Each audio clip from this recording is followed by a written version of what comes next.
Okay, so hello out there on the interweb. I was going to do talk about the Ginault ocean rover that I have ordered, and well, say a few words what I think about it and why I bought it, and yeah.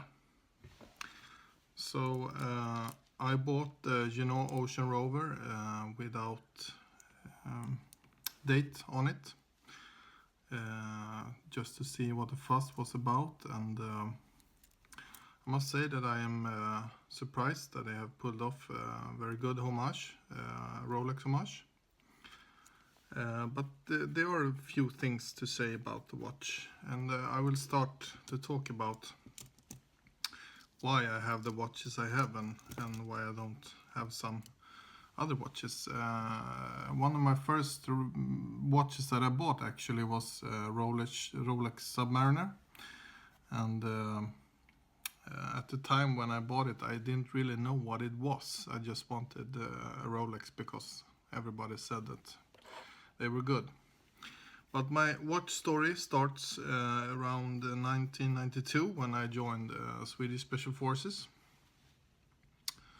And I was doing service 1.5 years in the Finnish-Swedish border. Cold weather, wet, damp, below 40 sometimes Celsius.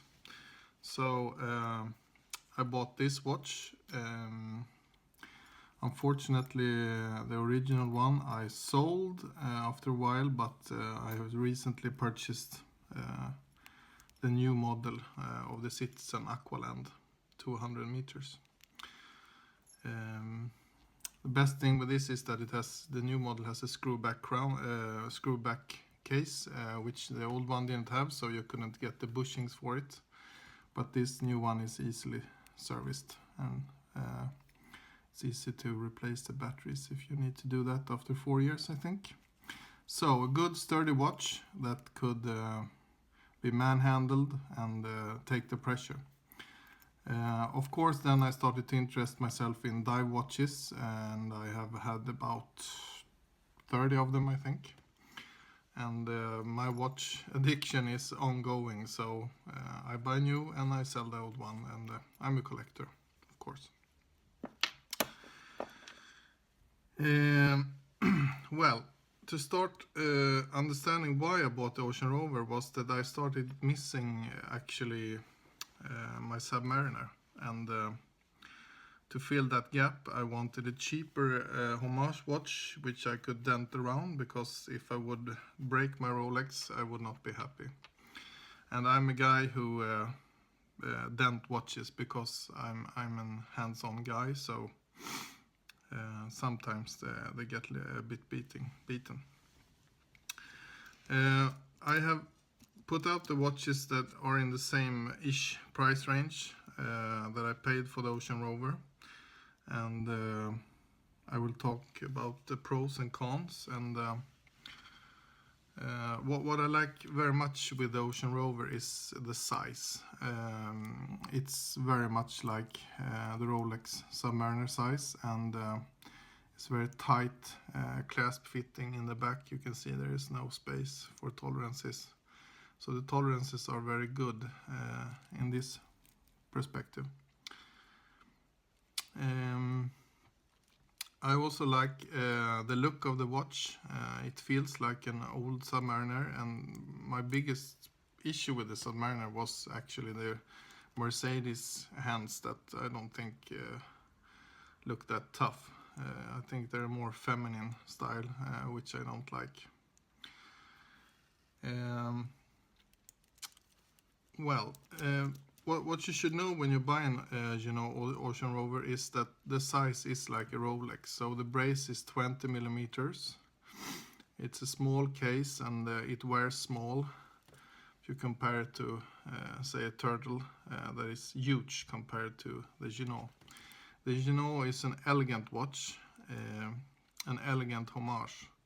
And we know that there's a lot of competition on the homage line, so it's very difficult to say which ones are better or not, but I think the Ocean Rover has got the best from the Submariner and made it to kind of their own. I think perhaps it's more like a small Tudor-esque model than Rolex.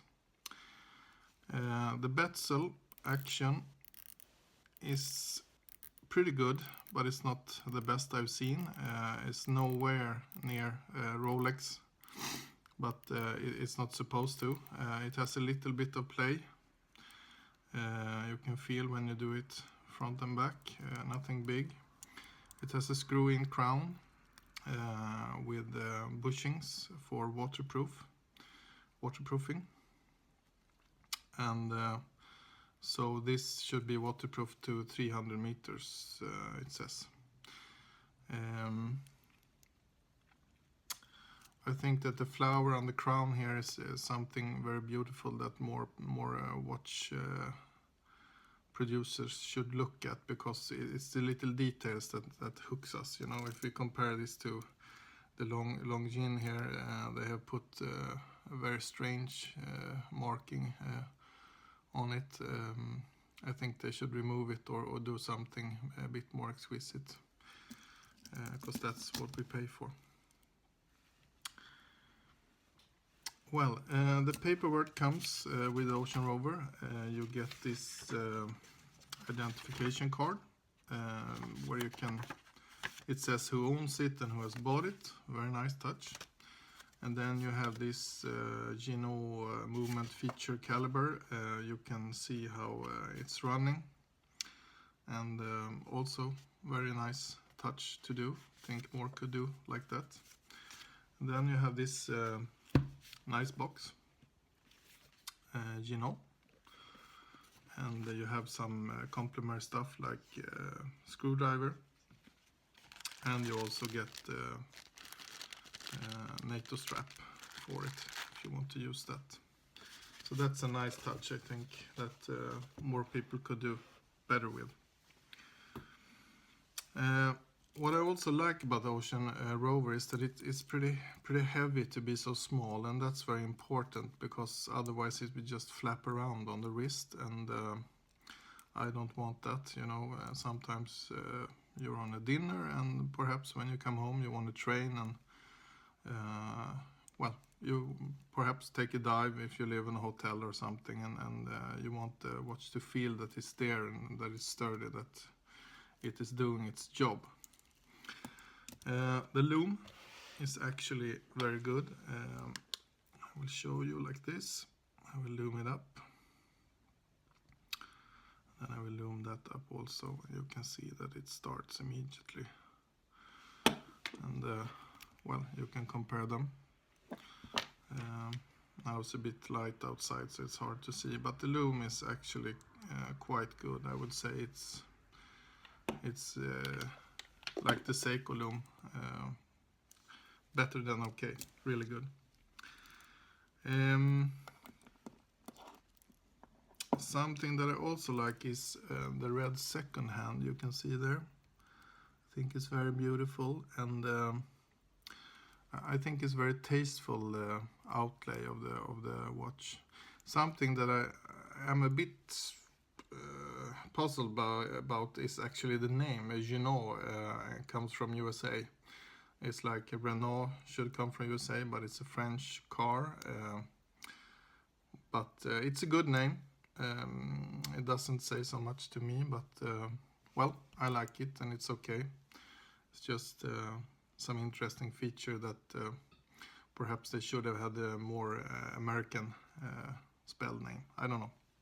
That's just an idea. Size-wise, you can see that this Seiko that I have here, you can see that it's a lot smaller than the Seiko, and this is the Presage line, so you will get a hum on how small it is. It's actually quite small. And you have the Longines Hydro Conquest. You can see here also size-wise. Not many people like the Longines Hydro Conquest, but I do, because I know that It's owned by the Swatch Group, and Swatch Group, they also own Omega and other stuff, so I know it's good stuff. You can also compare it to the Squale 50 Atmos, and you can see that size-wise they're about the same almost. And Squale has done some work for Rolex and other watches. That's why I like Squale, and it's a good diver. I also think the Rochenauer, I will try to sum it up. I think it's a tight watch, tight fittings, nice work done. It's a nice homage, and I highly recommend it if you don't want to spend like 6,000 euro or 6,500 euro actually here in Sweden on Rolex. You can definitely get this Ginault Ocean Rover, and I think you will enjoy it, and I hope that it will last for many years.